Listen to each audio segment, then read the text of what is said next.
Hello and welcome. I'm so excited to introduce Janice Formichella, and she is a breakup and relationship coach. And she has a podcast called Sex and a Solo Girl. And today we're going to be talking about the breakup brain, which is just so cool. Uh, Janice is passionate about helping people from all backgrounds. To beat and relationship coach. And she has a Ooh, podcast called okay, Sex and a hold Solo on. Girl. This happens. And sometimes there we go. Okay. And yeah, I'm just so excited to jump into the questions I have for her to pick her brain. Let's do it.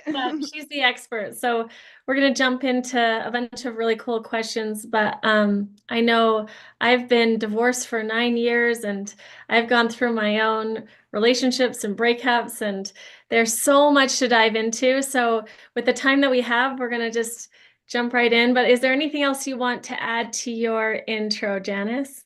Well, I do have a wonderful and spicy podcast called Sex and the Soul Girl, as you mentioned. I also have a podcast called Breakups, Broken Hearts, and Moving On that I've been doing a lot longer. If anybody here is struggling with a breakup, head over there. I have over 200 episodes, and it's really created to be a resource library for anybody who's struggling with any aspect of a breakup. So definitely check them both out. Amazing. Mhm. Also, she's a teacher on Inside Timer, Yep. the meditation app. And so check out her meditations on there because they'll be really good. And in the notes, we'll have links to everything for learning more from Janice. So Thank you. let's just jump right in. The first question I just want to ask is like, how would you define the breakup brain? Well, I went through it. I'm also divorced. Yay. And I went through it for sure. And back then, forgetting things, leaving things, places, feeling really confused all of the time. So I understood the phenomenon about it or how it feels, I suppose. Then when I became a breakup coach, I started learning more about the psychology of breakups and how it does create these sensations in your brain. I'm also a freelance writer and have had the opportunity to work with lots of women who are in like the pregnancy and birth space. And I happened to be responsible for writing an article on mommy brain a number of years ago. And so I know all about that.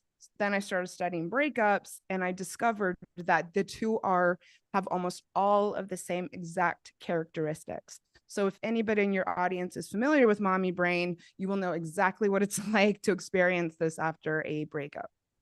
That's one of my favorite books ever. Like whenever I meet a mother, I'm like, read Mommy Brain. It is so fascinating. Mm-hmm. Actually, some of my first podcasts were about that because it's really fascinating. So that's really cool to recognize. It's the same thing. I remember when I was going through divorce, I put the milk in the cupboard. Like Yeah. I was, Mm-hmm. you're like losing your mind. It's very much Classic. like sleep deprivation effect on the brain, isn't it? Yeah, it definitely is. I would do things like lose my keys, lose my wallet. One time I went to Target after my divorce and I got back into the car. I couldn't find either of those things anywhere. I completely freak out, drive back to the Target, which had already closed, start banging on the door because I was so convinced that I must have left my wallet there. They were very apologetic, saying that no, that was not the case. They had just barely closed as I left. And of course, I get back to the car and it's like on the floor, visible almost. And I would do things like that. Yes, constantly. Do And you think feeling like part of it generally is because confused. What was that? so hard to sleep? Like, do you think it has to do? I know in Mommy Brain, it just talks about you're literally being like sleep tortured. But I did find it was just so hard. I would wake up at like 3 in the morning and then my mind would start spinning around what Mhm. was going on in the breakup and or in the divorce, and then that sleep deprivation just has effect on the brain.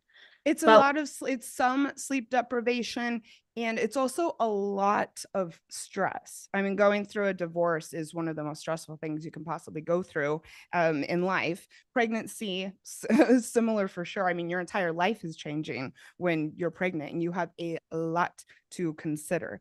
And there is the chemical aspects of it as well. There's lots of things going on in a pregnant person's body, adjustments that need to be made. And there's a lot of adjustments that go on with somebody who's recovering from a breakup. There's been lots of studies that show that it's very, very similar from withdrawals or weaning from an addictive substance.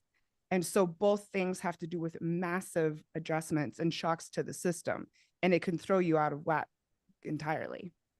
Let's talk about that. The addictive, it almost like I felt that where it was like, oh, this is the same kind of this is the same side effects of like an addiction to heroin. Almost Mhm. like, Yes. like there's really an addiction. Your brain keeps going like, okay, how can I get back into that?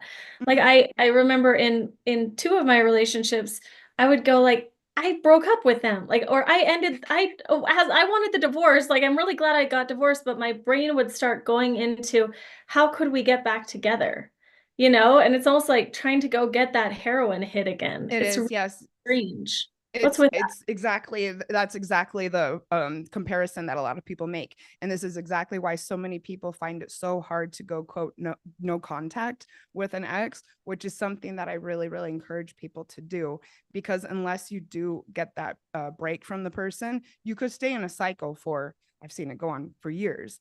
And I do compare it to heroin, because you sit there wanting it so bad, wanting to engage with your ex, wanting to get the hit, and then you get it. Momentarily you feel relieved. You do get that little hit when maybe you answer a text or text them or even look at a photo, can be a hit dopamine wise.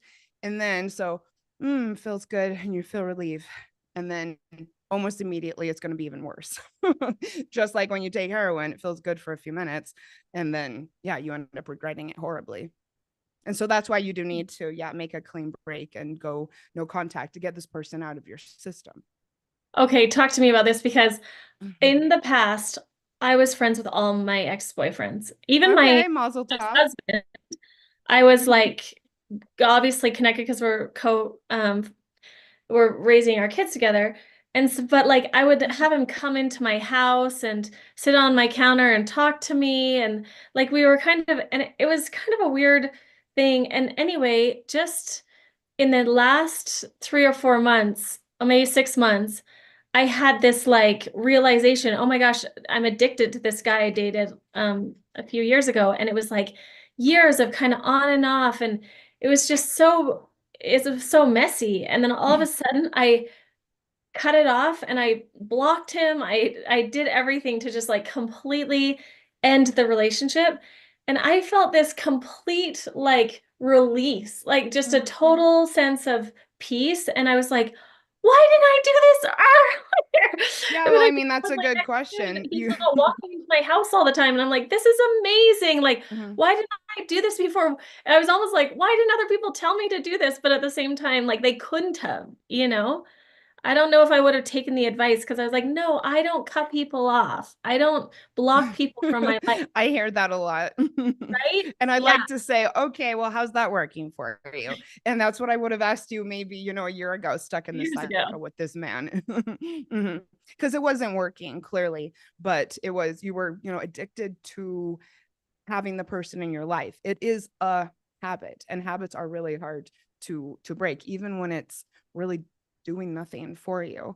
And that is why no contact is so great, so that you can both start to fully experience your new reality outside of the relationship. If you try so hard to stay friends, which is admirable in some cases or works for some people, I work with people who are in pain over their breakup.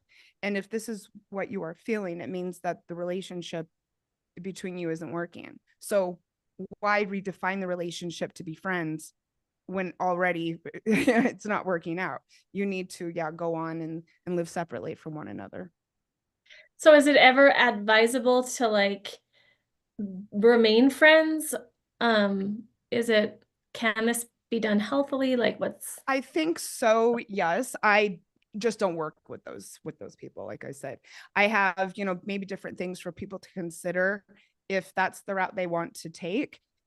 But I mean, the people who come into me are suffering. And so there's never been a case of anyone I've coached that I've encouraged or helped them to do that.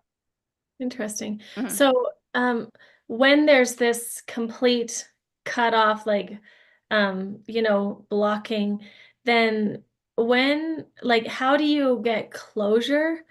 How would you find that closure when you haven't received it directly from the other person, or you can't go and like have the communication?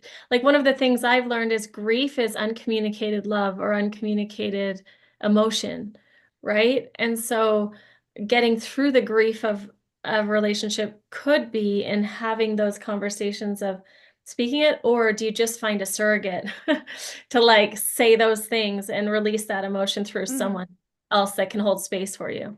I'm so glad you're asking this. I really like the topic of closure. I think that closure is something that you give yourself. I don't believe that you can rely emotionally on someone who's hurt you, who you're trying to separate from, who you have discovered is not right for you. There's very many reasons why people break up. Ultimately, though, because the relationship isn't working, like I've already said a couple of times. So, why should you rely on that person to give you closure? Why would you, believe anything they said, really? I think that this is something that you need to give yourself. You write your own story and your own ending of the relationship, and you get to come up with your own narrative as to why it ended. It's your narrative, it's not your ex's narrative.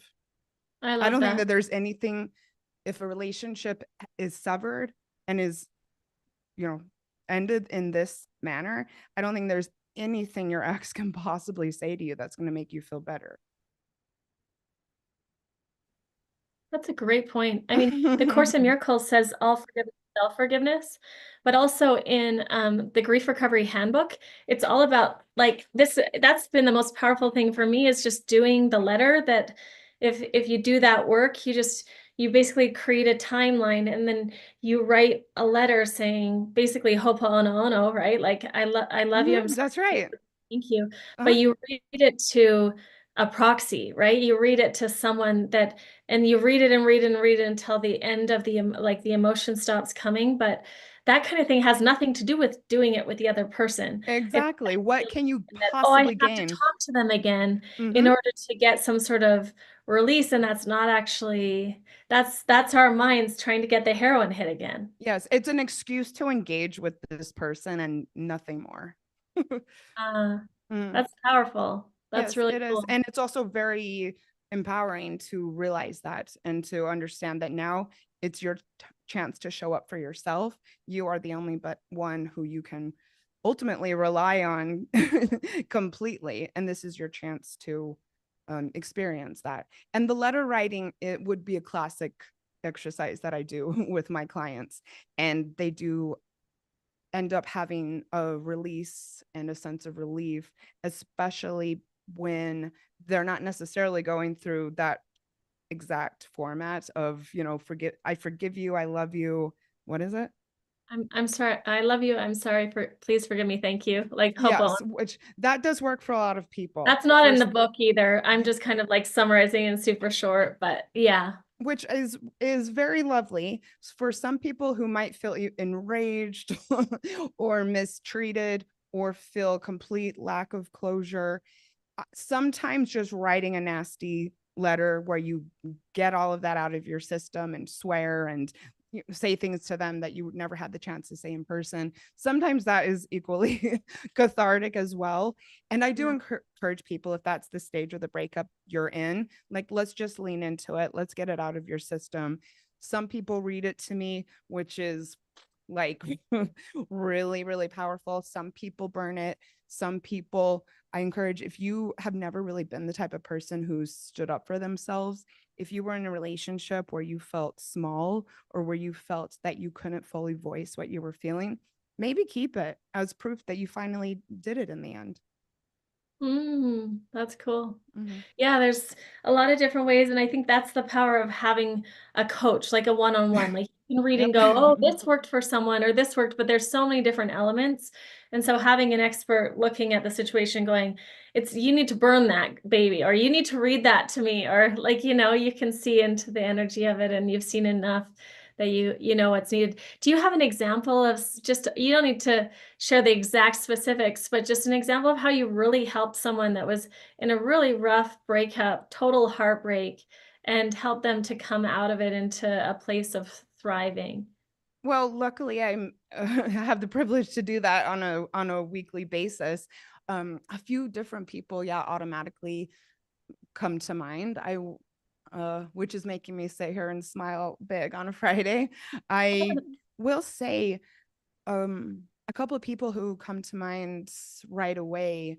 I saw them completely broken down when we had our intro call and completely unsure, unaware of where to turn to, but just, finding my work, finding my podcast, and hearing how full of joy I am and how confident I am after very devastating breakups and other things have happened to me.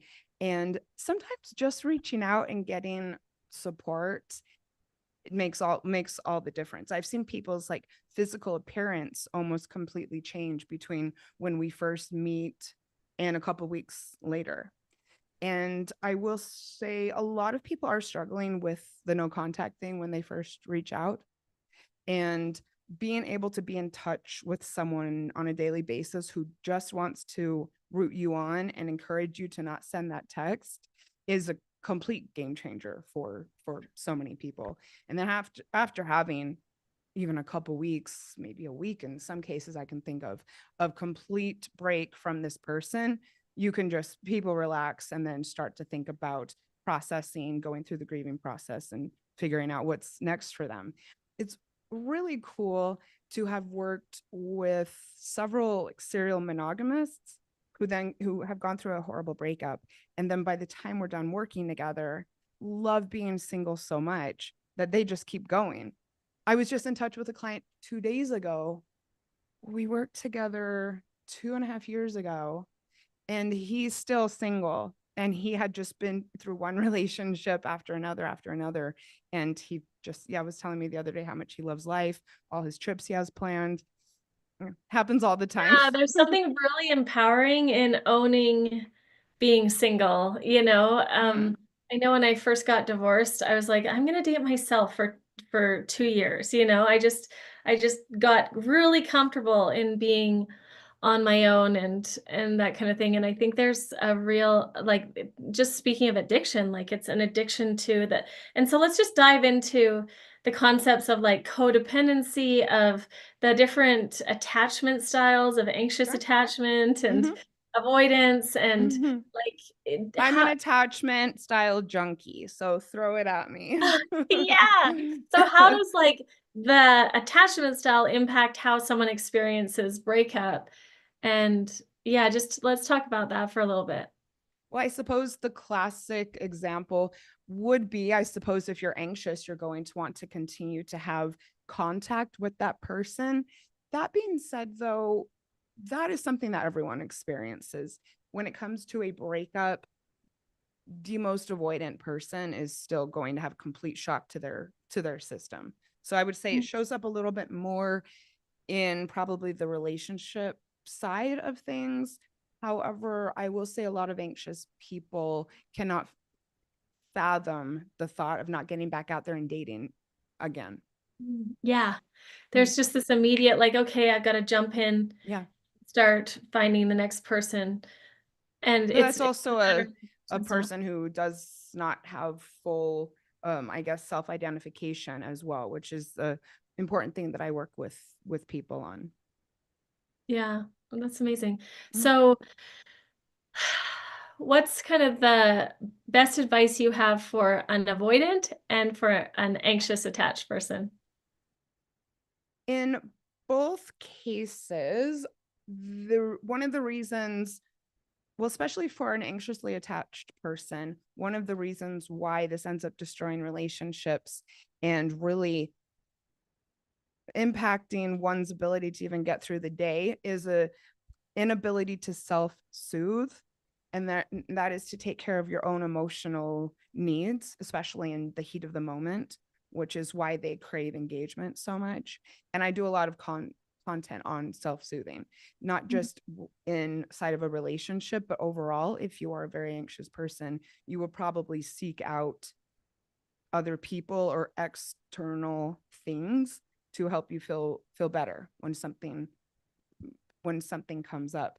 And so that is a journey, and for a lot of anxious people, they find it very, very, very hard to believe that anxiety is something that you can overcome, but you can. It just takes a lot of work. For the avoidance, I would just say it's all about communication.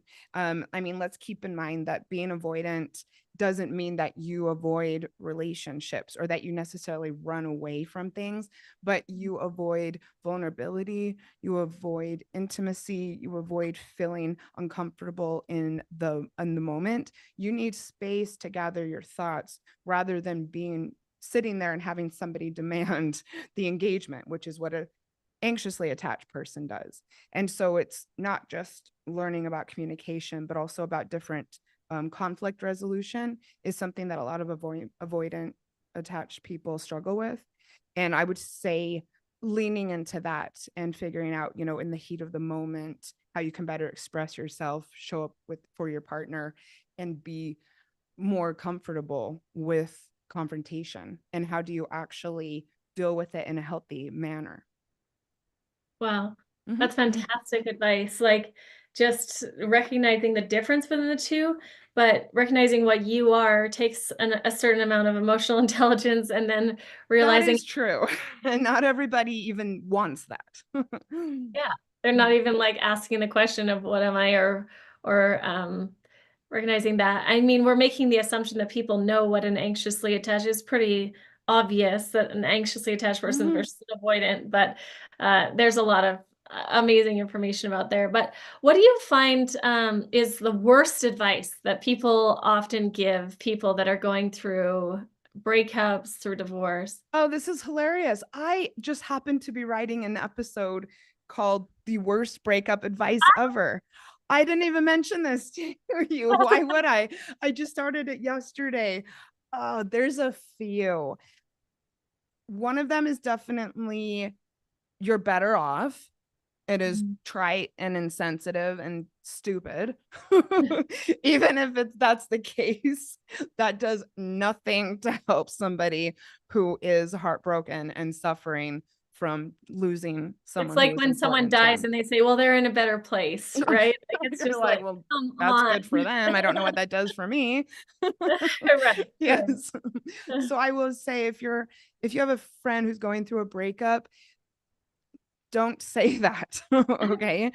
They will get there on their own, and it does not help. And then another one is time heals all wounds. It's Mm. not even true. Yeah, it's Time not will true. do nothing if you're not putting forth the intention and doing the work to actively get through the healing journey. Oh yeah, you can Time have does people nothing. I mean, I've 10 seen years people. after a divorce and they're still in it. Yeah, right? Mhm. Like, Yeah. yeah, it's time does not heal all No, wounds. I've worked with people who were 2 years out of a breakup and hadn't been able to kick it. I've Oh, for sure. also worked with people who are so dedicated to the process and who have so much faith in, my ability as a coach and in their ability to get over a tough time, that I mean, within 2 weeks, I've seen some people almost completely turn things around. So time plus effort, the two, you have to have, it's about the effort more than the time. And Yeah. again, it really doesn't help in the moment to tell someone that. It's like, well, how much time? I'm suffering. I'm depressed. I can't get out of bed. And also, Yeah. it can feel like Groundhog Day to people who are that depressed and suffering that much from losing someone. You need something fresh. You need a better set of tools other than we'll just keep doing what you're doing. Eventually, time's going to help out. Yeah. Like a key part is getting new information, right? And that's why coaching is very effective. I think some friends and family are so well intended, not all of them. But first of all, sometimes you get to a point when you're healing, it really helps to rely on them for other things. other than counseling and venting and being there for you and listening to it. Maybe go out for dinner, go and actually start to have fun, go and relieve your support network of some of this is one of the reasons I started being a coach in the first place, because I had done that during one of my breakups. Everyone was just exhausted hearing about it, but I wasn't done with the process and I still needed support. And also, generally, for a lot of people at least, they're not going to be trained professionals who necessarily know what way to guide you when you're just struggling on and on and on. Yeah, like one of the best things I've learned about this is only tell your problems and your fears to three sources: to God, to your journal, and to your coach or your therapist, right? Right. And really, like if That's you, good advice. it's great, isn't it? Like Mhm. speaking fears out loud are typically not it's not helpful, except for if you are talking to those safe people or you're just putting it down on paper and releasing it from your body. But there's a certain I know from my breakup, like that breakup that I just kept going into for years. It was literally 2 years. I'm still like, and I would be like, something else would hit me and I'd be like, oh my gosh. And I'd talk to him again or I'd see him again, and it was just like all this stuff, and then I'd be talking to my friends about it again, and I was embarrassed. I was like, I cannot believe I'm even talking about this, but I don't, like I don't know what else to do. And they probably didn't know what else to tell you after 2 years. Yeah, like there's nothing they can tell me. It's just like, Yeah. what do you tell an Mhm. addict when they just keep like complaining about how they keep, you know, Mhm. drinking or taking the drugs they don't want to be taking? Like it's weird how And it can be really frustrating for them as well, especially when you continue like to a go to broken your record. friends for advice and then you go and do the opposite. I mean, they still want to be your friend, but I mean, it can be stressful for them as well. And yes, Yeah. that's when seeking outside support comes in. There's lots of breakup coaches actually these days, and it is highly effective. So, what is the best thing that loved ones and friends can do for someone who's going through a breakup? Definitely listen always, in the beginning, but I would say come in with suggestions, ways to spend time together, ways for your friend to spend time. Help them with healthy distractions instead of just getting into this constant loop of venting and discussions and venting and discussions and tears. Try and mix things up a bit, and especially if you don't necessarily know what to do to help this person, that can help almost anyone going through a breakup, is some sort of healthy distraction. So, I mean, even if you're sending what the cliched baby cat videos on YouTube, something like that. Ah! Um, Sorry, so I pulled them out. I I do have that question about like how can you balance that need to grieve and the distractions? Like Mhm. that desire to distract, the classic breakup of a girl sitting on the couch eating a half gallon, like a quart of ice cream Yeah. and watching chick flicks, you know? Mhm. Like there's a place for that, I think, of just pure distraction, but then balancing like actually doing the work too that you're talking about. Well, mm, You're good. sorry. Sorry, YouTube community. Gotta get the audio correct. I do think that when it comes to grief, it can so impact us that it can become hard to function. And you can have lots of physical symptoms as well, and just find it hard to get through the day. So, one of my kind of stages or suggestions to people who I meet who are completely downtrodden and don't even know how they're going to like get through the rest of the week, I say it might not fully be the best time to process all of this and to lean into the grief and to lean into starting to talk about it and getting out of the funk. I say let's just get you better let's just get you feeling better even physically. So I had this stage called It's Okay to Indulge, which I also learned about this after my divorce, when I thought, I don't even know how I'm going to get to work tomorrow. I don't know how I'll get through the rest of the week. I just did anything that what felt good, especially at home. So yes, sometimes ice cream. I tell the story about how like for probably 2 or 3 weekends in a row, all I did was eat Pringles. Had a lot of red wine. I watched all the stupid things on Netflix that my husband would have never tolerated. I sat around playing Tetris. I had a little handheld Tetris thing at the time, and he hated when I played Tetris, and I just found it so relaxing. So I just did all of that for a couple weeks. I got to the point where I felt better about life. I was feeling physically, had more energy. I had kind of realized how okay I was going to be without him, and how it was actually a little more fun, to be honest. So you allow yourself to just indulge. I always say treat yourself like a VIP. Your ex isn't going to do it for you anymore. This is your opportunity to see what life can be like when you do that for yourself day in and day out. Once you get feeling a bit better, let's go on to the processing and the grieving and what you need to do to get that out of your system.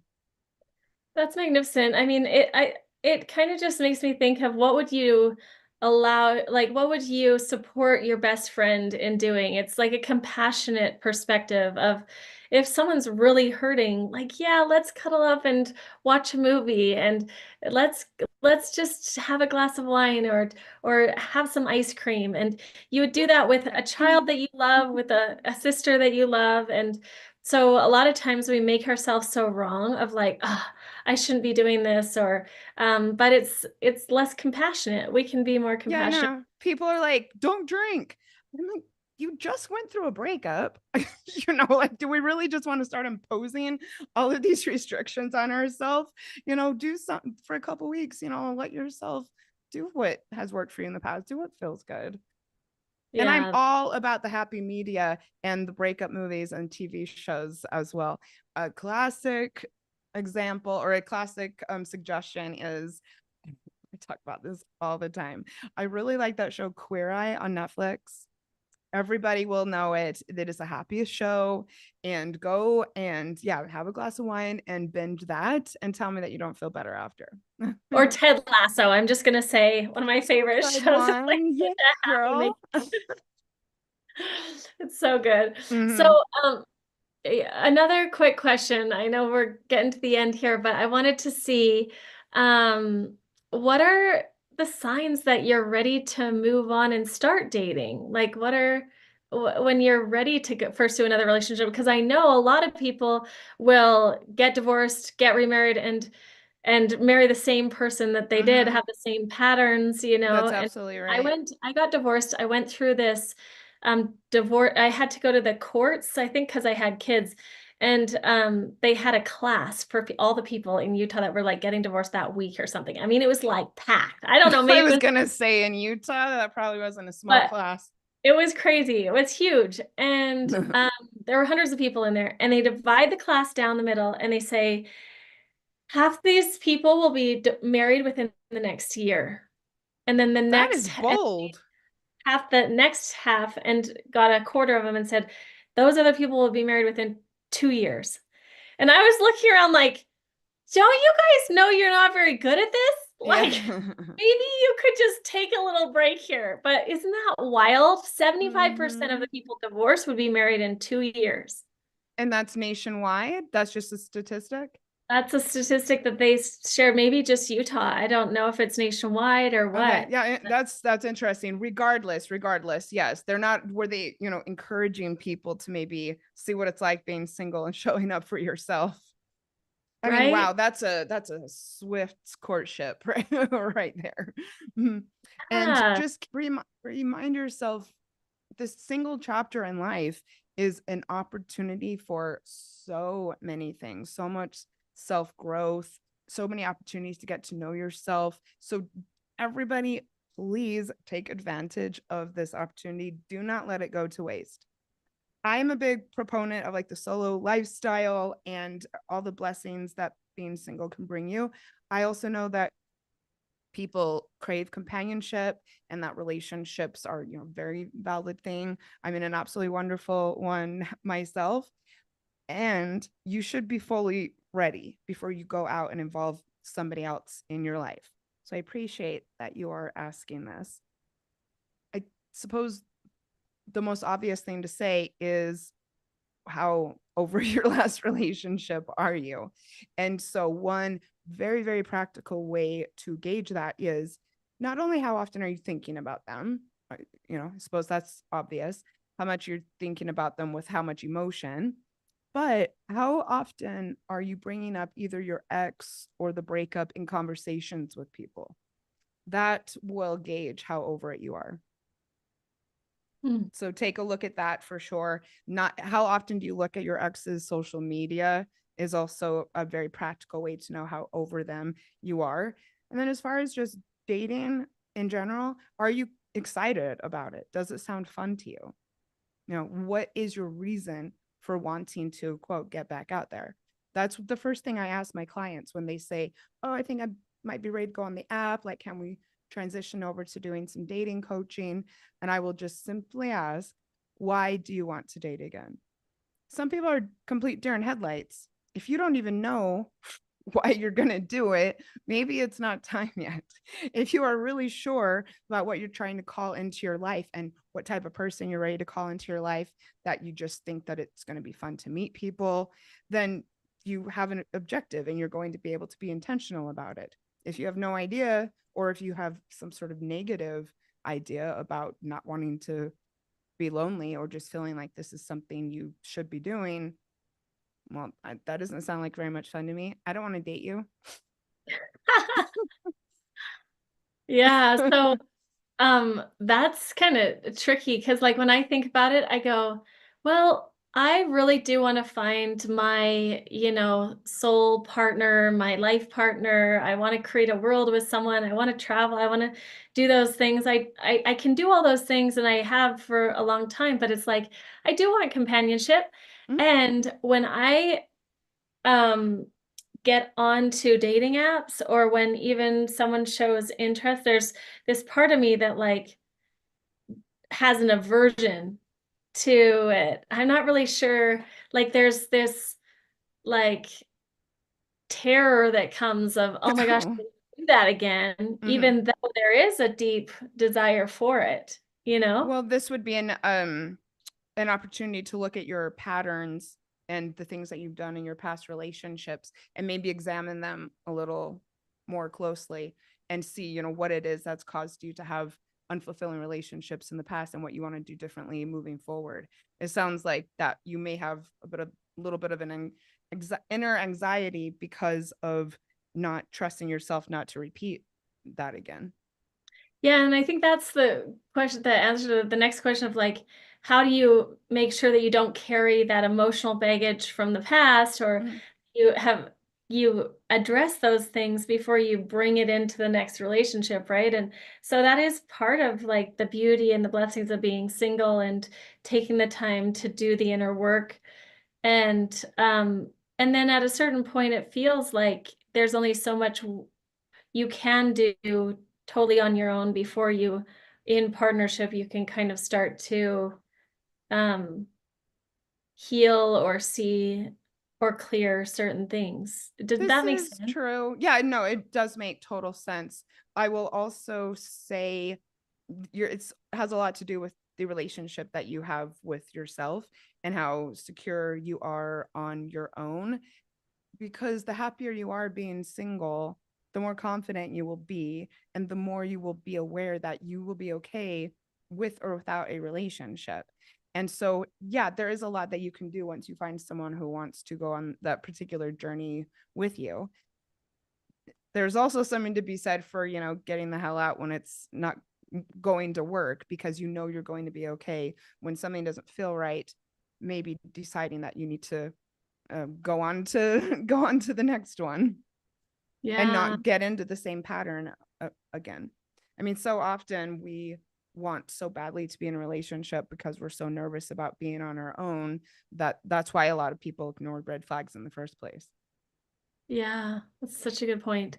So what's the final, if you could just give the wisdom to everyone going through a breakup, one like magical, important thing to know, what would be your advice? Well, if you're going through a breakup, I am sorry. And I know how real your pain is. And I am sending you so much strength. I think one of my favorite things to tell anybody who thinks that they're not going to be able to get through this is you've gotten through every hardest day of your life and you'll get through this one as well. And think about your future self and how you want them to look back on how you showed up for both of you right now. That's so beautiful. Thank you. Thank you so much for being on. How do people find you? What's your website? Let people know how they can connect with you. Definitely. And I would absolutely love that. Go check out the podcast. I'm telling you, anything that you are going through, there's going to be a resource or an episode for you. And I really do like to connect one on one with people. I hang out on Instagram all of the time, and you can find me at Janice Formichella. Hopefully, Paige will spell that out in the show notes. But go over there. I post a lot of really fun content on solo living, dating, a lot of stuff on breakups, a lot of stuff on attachment theory. Come to my DMs, tell me you saw me here, and I will send you something in the mail if you do that. Wow, amazing. Thank you. This Okay, was wonderful. fun. Very nice chat for a Friday afternoon. Right? It's Mhm. so great. Um, thank you so much. I didn't mean to stop it right away. Hold on, let me stop this. Um, I my finger was trigger happy. I didn't mean to cut it off right there, but anyway, thank you so much. That I'm was sorry about fantastic. my earbuds. I do that sometimes because I get so animated with my hands. I Yeah, like they're like completely lions. knocked them out. I do that all the time. You've got No, a that great. was great. I thought you did a wonderful job, and those questions were just fantastic. That was fun. Thank you. Oh, yeah, you had fantastic answers, and I can tell you've done this a lot, and it's a great topic. I mean, it's just a fantastic niche market because, yeah, I've had clients that are in breakups, and it's deep. And I know for myself, I haven't quite cracked the code on. I think what's just hard is recognizing it's just hard. Like it's just gonna be painful, Yeah. but the faster you can go into the pain and actually feel it all the way through. Like Yes. one of the best advice I got when I got divorced was I was like, I just found out he was in Amsterdam. He was saying he was in Houston and he had been sleeping around. I had Okay. like, got me sick. There were like tons of different things and it all came crashing down. And my coach was like, I just called her and I was like, what do I do? Like my family's all around, my kids are around. I don't know what to do. She said, cry for 3 days. Just like let it all out. Let them serve you by bringing you food and water, taking care of your kids, and cry for 3 days. And it was so great because that way my nervous system could release it all and I could Mhm. actually function rather than the tears and all the emotion like flooding out of me every minute of, like Yeah. every hour. So for years. So it was good. Like that was really good advice, but like going right into it is actually probably pretty key. Yes, I mean, let's tackle it head on, definitely. Yeah. Whether it Yeah. be, like I said, doing the week of indulgence and then feeling a little bit better. So then you can get to that point. I mean, I guess there's going to be different ways for different people, but I just think having faith and, yeah, deciding, cutting this person out and yeah, what do I need to do to start to beat this? Because I coached someone who was 2 years out of her relationship and it broke my heart. Mhm. Yeah. And it's so brilliant for people to just hire you. Just go Yeah. and address it head on. Like I'm in a Yes. breakup, Mhm. I'm gonna just like Yep. get a This is a coach, no get through judgment it. zone, but Yeah, I also have, ideas and suggestions and things and tips and tools that I know work that probably most friends and family members wouldn't really even conceive of. Mm. right, right. And if you Yeah. do send me a friend, I'll do a referral fee for you. Yeah, for sure. I will definitely be like sending people over because Mhm. that's a great resource for me. And I just had one other thing I was thinking, but I can't remember what it was. But Yeah, you yeah, can hit we'll me up definitely be back in on touch. Facebook. You sent me your links. Did you send me the links to your podcast and website? No, Or I definitely can do that. I didn't send the links to my podcast. When do you need okay. me to do this by? Yeah, definitely just send those over. Just send me the links in the messaging Yeah, and easy. then When do you need it though? I mean, I can do it right away, but it's when do you it'll need it take latest? me by tomorrow to finish it, but just Okay. yeah, do it Mhm. when you can. Yeah, fantastic. Yeah, otherwise I really appreciate you. That Mhm. was really fun. Yeah, Yeah. my pleasure. If there's another topic that you want to dive into, or if I get an idea for another topic, yeah, I'll be in touch. Mhm. Yeah, And where in Provo do you live? I'm just on the mountain. So like near Sundance Ski Resort. Oh, okay. So not in Provo then. Well, I'm just at the Mhm. mouth of the canyon to Provo to the Sundance. So Yeah, I know yeah. it. Oh, do you? Yeah. Oh yeah, because you're post LES, right? Yeah. Yeah, Yeah, yeah, my yeah. family is from Spanish Fork. Oh wow. Okay. Yeah, yeah, yeah. I'm So just above the Riverwoods. I'm very, very, very familiar with it. I didn't make it this year, but I'll be going next year. Maybe we can Yeah, get lunch or definitely get some reach wine or out something. for Mhm. sure. I'd love to see you. All right. Okay. Thank See you. ya.